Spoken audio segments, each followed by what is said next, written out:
Let's see, cooling system issues, what causes them? Poor maintenance, yeah, 100%. So all the cooling system issues we mentioned in the second question, all of those those cooling system issues are caused by neglect.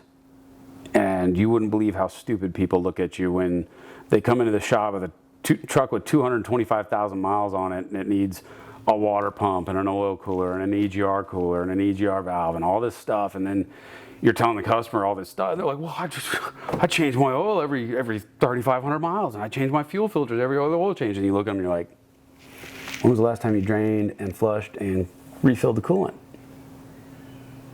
All of a sudden it's crickets because they've never done it.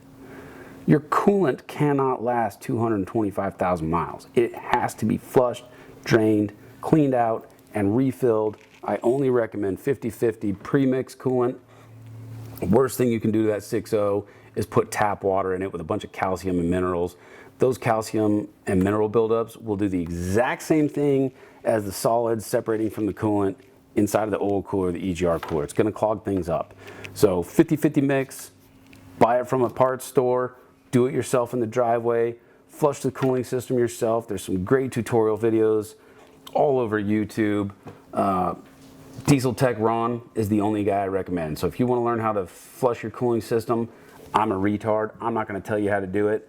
Diesel Tech Ron's got some great videos on how to properly flush the cooling system of your 6-liter in your driveway. Watch his videos. Use the stuff that he says to use. That is a good common practice. Do it every other year. I don't care how many miles are on your truck, just do the coolant flush every other year, and you can avoid tens of thousands of dollars in repair issues.